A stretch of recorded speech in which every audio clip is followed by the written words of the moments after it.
Hello Mélicastis! Alors je prends enfin le temps de faire cette vidéo. Ça fait quelques mois que je vous avais demandé de me poser des questions sur Instagram. Donc j'ai regroupé toutes les questions, j'en ai rajouté quelques-unes.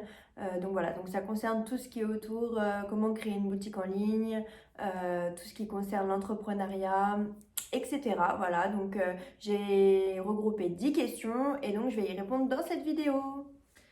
Alors, du coup, vu que je filme avec mon téléphone, j'ai regroupé les questions sur mon ordinateur.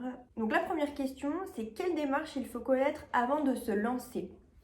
Donc ça tombe bien parce que c'est la première étape, pardon.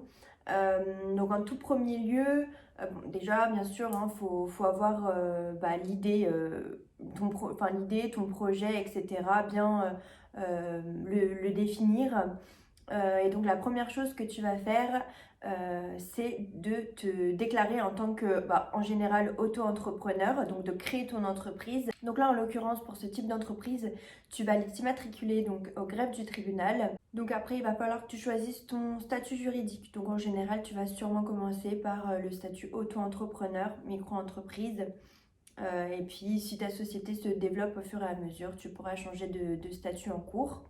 Ensuite, étape hyper importante que beaucoup oublient, il faut te réserver un nom de domaine. Donc un nom de domaine, qu'est-ce que c'est? Ça va être le nom de ton site internet. Donc par exemple, moi c'est www.licastishop.com. Savoir que ce nom de domaine, tu le loues tous les ans. Je vais te donner une petite anecdote. À la base, moi, mon nom de domaine, c'était www.licasti.com. Je n'ai pas renouvelé, je n'ai pas fait attention, il n'y avait pas le renouvellement automatique et je n'ai pas renouvelé mon nom de domaine. Et malheureusement, il a été pris par quelqu'un d'autre et du coup, je ne pouvais pas le réutiliser. Donc, j'ai dû changer de nom. Donc, c'est pour ça que maintenant, c'est licastishop.com. Voilà. Ensuite, tu vas créer ton site. Donc, j'y reviendrai après dans une prochaine question. Tu vas devoir donc choisir un site d'hébergement. Ensuite, tu vas trouver les fournisseurs avec lesquels tu veux travailler. Pareil, ça, j'y reviendrai après. Du coup, on va passer à la question suivante. Et la question suivante, c'est d'où vient le nom Licasti? Alors, Licasti, c'est un petit mixte donc de Lika. Lors de mon voyage en Nouvelle-Calédonie, on m'appelait Lika. Donc Angélique, c'est mon prénom. On m'appelait donc Lika. Et c'est un mélange de style. Donc c'est les premières lettres de style, donc Licasti. Voilà. C'est là d'où vient le nom Licasti. Troisième question. C'est the question que j'ai à chaque fois. Donc, comment as-tu trouvé tes fournisseurs? Donc, comment as-tu trouvé tes fournisseurs? J'ai tout simplement recherché sur Internet. J'ai tapé, je me suis renseignée auprès des personnes qui sont un petit peu dans ces domaines-là, etc. Et donc, j'ai tout simplement tapé fournisseurs français, fournisseurs sur Lyon, parce que moi, je suis sur Lyon notamment, fournisseurs sur Paris, etc. Du coup, ça a coupé, j'avais plus de batterie, donc j'en étais où? Du coup, je disais concernant les fournisseurs, à toi de trouver le fournisseur qui te correspond par rapport à ton domaine d'activité. Donc par exemple, si c'est les vêtements, bon bah voilà, tu peux taper fournisseur vêtements sur la région où tu es, si tu veux trouver des fournisseurs dans la région où tu es. Alors moi, j'ai commencé avec des fournisseurs sur donc la région lyonnaise. Après, c'était des semi-gros, ce qu'on appelle des semi-gros. Du coup, eux se fournissaient déjà chez les grossistes, donc forcément, ils prenaient une marge sur les vêtements. Donc, je payais un petit peu plus cher. Du coup, je me suis plutôt orientée par la suite sur les fournisseurs donc de la capitale. Donc après, soit tu peux te déplacer, aller sur place pour voir la qualité, etc.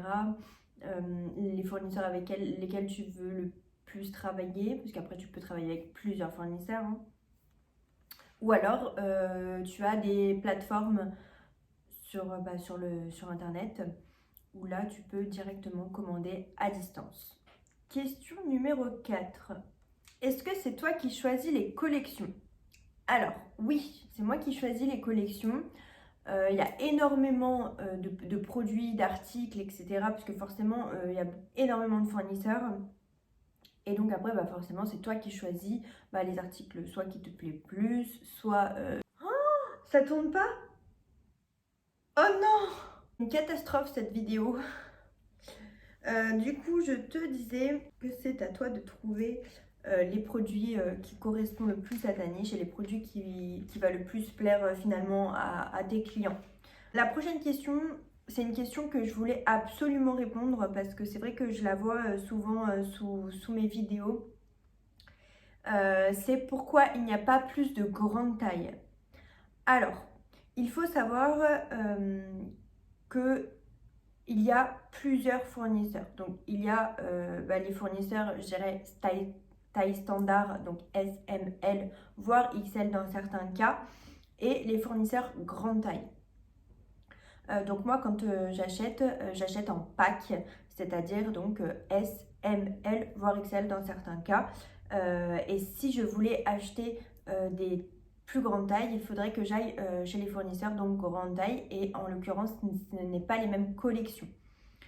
C'est pour ça qu'il y a toujours une, voire deux pièces grand max de grande taille et pas plus parce qu'il faudrait du coup que je me spécialise plus dans les grandes tailles que forcément, ou alors que mon entreprise soit beaucoup plus grande et que j'ai la chance de pouvoir mettre du détail standard, qu'on appelle standard, et des tailles un peu plus larges. Voilà. Donc, bien évidemment, si un jour l'entreprise prend de l'ampleur et, et que je peux vous proposer des plus grandes tailles, forcément, bien évidemment, je le ferai. Mais pour l'instant, ce n'est pas le cas. Question numéro 6. Combien d'argent faut-il pour commencer? Alors, ça, tout va dépendre de ton projet. Je dirais que il n'y a pas forcément besoin d'énormément d'argent pour commencer. La chose, on va dire, le budget le plus important, ça va être ton stock. Donc après, tout dépend. Hein, si tu veux commencer que par peut-être 5 pièces pour commencer, ou alors si tu veux commencer par 50 pièces, forcément le budget va évoluer. Donc voilà, tout dépend de toi, de ton budget, de ton projet. Moi, en l'occurrence, j'ai commencé avec 1 000 € de budget. Donc c'est raisonnable. Et après, il faut savoir que forcément, tu vas payer ton site, si tu veux faire de la pub, donc tout ce qui est marketing, etc. Donc après, c'est à toi de définir ton budget avec ton propre projet à toi. Et d'ailleurs, la question numéro 7, c'est quelle plateforme de site choisir? Donc moi, ce que j'ai fait, c'est que j'ai tapé sur Internet quelle plateforme pour les sites pour les sites e-commerce. Et donc, je suis tombée sur 2 plateformes, Dropeasy et Shopify. Il faut savoir que Dropeasy, c'est une plateforme française, donc tout le support est français, les questions sont en française, voilà, ça parle français. Alors que Shopify, tout est en anglais. Donc, j'ai pesé le pour et le contre et je me suis dit que la solution la plus efficace, c'était Dropeasy. Donc, dans un premier temps, je me suis orientée vers Dropeasy. Donc ça fait 2 ans que j'ai ma boutique et ça fait 6 mois que j'ai changé et que je me suis orientée vers Shopify. Pourquoi? Parce que j'avais l'impression que c'était beaucoup plus fluide. En tout cas, moi, de mon avis, Shopify au niveau de l'accueil, du site, on va dire, global, c'est beaucoup plus fluide, même si c'est, je trouve, quand même moins simple que Dropeasy. Voilà, ce qui est pas les plateformes d'hébergement. Ensuite, comment faire son logo? Alors, le logo, on peut le faire sur Canva. C'est super simple. Bon, après, moi, le mien, il n'est pas compliqué. Mais ce que je vous conseille, c'est d'aller voir sur Canva ou alors, il y a plein de sites où on peut faire le logo. Question numéro 9. Où achètes-tu tes fournitures? Tout ce qui est pochette, j'utilise soit des pochettes que j'ai achetées sur Amazon, ou alors il y a les pochettes gratuites sur UPS. Donc il faut que vous créez un compte et vous allez pouvoir avoir accès à des pochettes, des cartons, du scotch, etc. Et tout ça gratuitement. Voilà, donc ça c'est sur le site UPS. Ensuite, pour ce qui est de... j'ai une imprimante thermique, donc pour tout ce qui est étiquette, etc. Donc ça sera sur Moibun, je sais pas comment on prononce, mais c'est Moibun. Et du coup, ben, c'est la marque de mon imprimante thermique.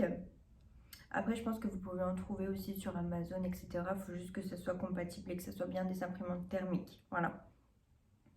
Des étiquettes thermiques, pardon. Le papier de soie, moi je l'achète à Bureau Vallée. Voilà, vous pouvez en trouver là-bas. Ou sinon, je pense qu'il y a des sites aussi enfin des revendeurs pour le papier de soie. Question numéro 10. Comment définir le prix d'un article? Alors, ça, tout va dépendre de ta marque, de ta niche, etc. Mais en général, le prix minimum sur lequel il faut que tu partes, c'est un minimum 1 x 2. Après, bien sûr, hein, tout va dépendre de plein de choses. Ça peut être plus, ça peut être moins. Tout va dépendre de la concurrence, de tes concurrents directs. Tu vas donc prendre en compte, en l'occurrence, la concurrence. Tu vas prendre en compte ton produit, la qualité de ton produit, et ça va te donner le prix final. Mais le but, c'est de ne pas vendre à perte, donc il faut que tu mettes un prix minimum x 2. Voilà, surtout si tu veux mettre un code promo, etc. En général, bon, voilà, c'est entre 2 et 3, on va dire, pour un prix moyen.